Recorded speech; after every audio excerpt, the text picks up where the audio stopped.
the situation of human rights. As Parliament, our oversight role is not just on you and your team, but also on all institutions that relate with our people. Invariably, the complaints raised by various stakeholders have been partly touched in this report, including your concerns and complaints. I'll pick a few issues that you've been able now to go beyond the traditional human rights, which are the common cases of abuse, including illegal arrests, illegal detentions. You're now going further to go into other rights, because the whole scale of rights is broad. And I want to invite you to continue in expanding, including in the future, when you get resources, to explore the issue of violation of our living environment, because it's a violation under the law. Environmental degradation is a very huge matter, and the violators are big people, they're well-resourced, they're contaminating our natural environment. Subsequently, their activities are impacting on the living conditions of the poor people. So will you be encouraged to expand further and do an expose of these violations of our environment? It's a very serious matter. Now that you have gone into new areas hitherto not considered as critical human rights issues. I'd like to invite you, Madam, to probably refocus your budget. You had that conversation in the committee. I hope you'll pick it, so that the number of investigations grow, because it's the core mandate. I can appreciate the fact that the resources we are curtailing you are rich, but we shall even fare better if the small resource envelope is focused on the core mandate. The world will appreciate you. Probably you will be in a good position to even make a case before Parliament. The second issue I'd like to comment on is, we shared it here in the committee. I want to re-echo it, that there are complaints that the amounts given to the complainants, the victims, are very meager. And I hope you can still look at it in a broad way. Your training as a lawyer and as a judge, look at the ages of these people, what they have done in the time they have lost, and look at all those considerations.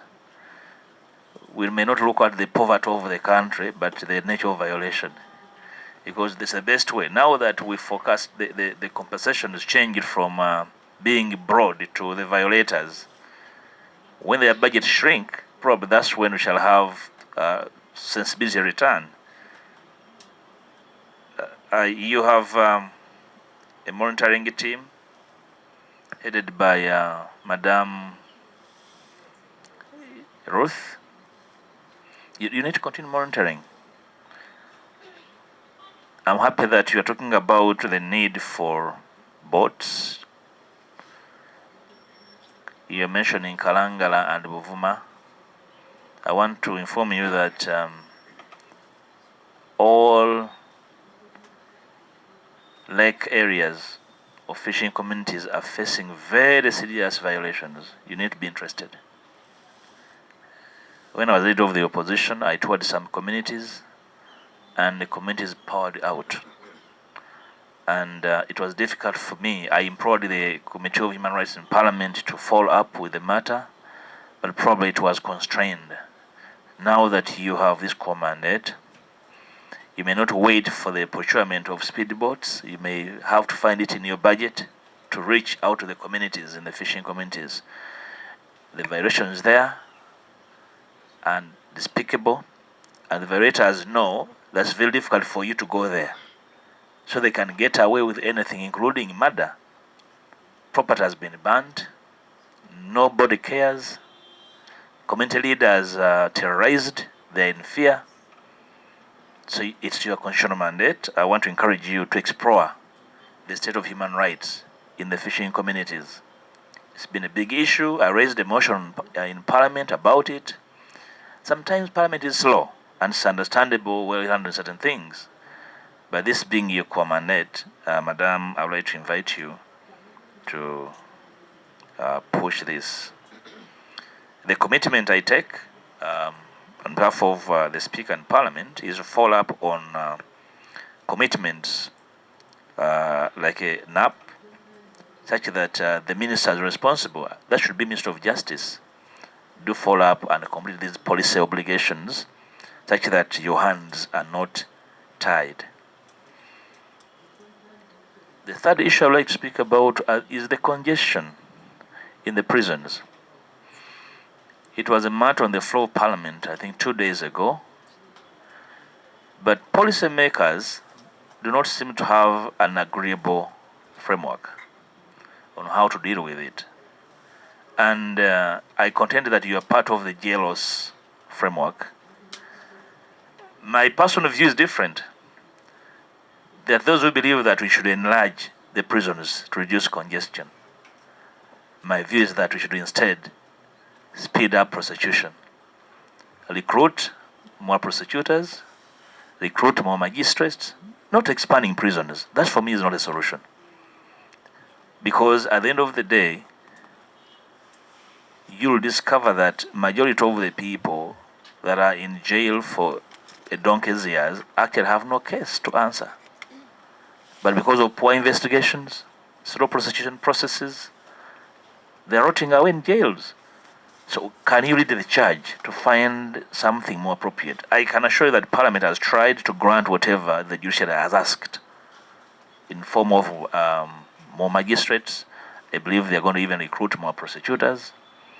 You can try to find out whether they're actually living up to their billing. They have asked for more personnel.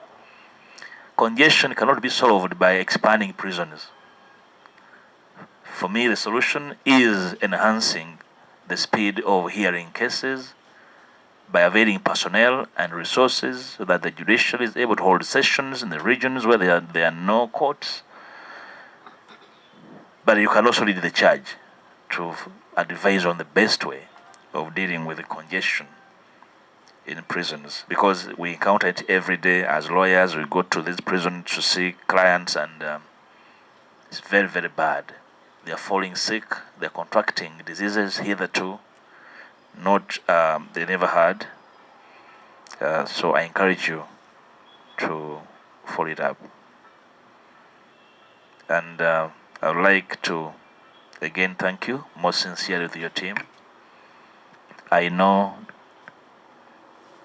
what you're doing is not charity, and it's a no thank you job. Continue doing it. And the skies are not clear in our country in this period. You probably need in earnest to raise a red flag to all and sundry to say you are the Human Rights Commission, and therefore you will not cover up for anybody. I have read, I think you have also read, a report of the state of the safety of journalists in Uganda from the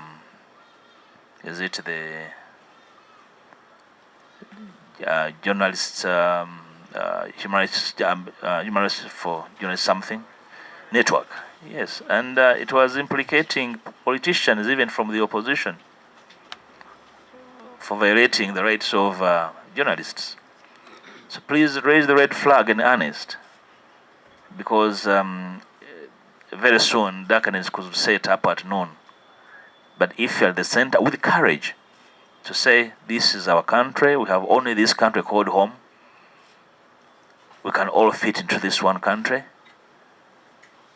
our rims of tolerance need to raise a bit in these times. Once again, on behalf of the Right Honourable Speaker, I would like to congratulate you and encourage you to do your work without fear or favor, because the Constitution obliges you and it will defend you. Thank you so much.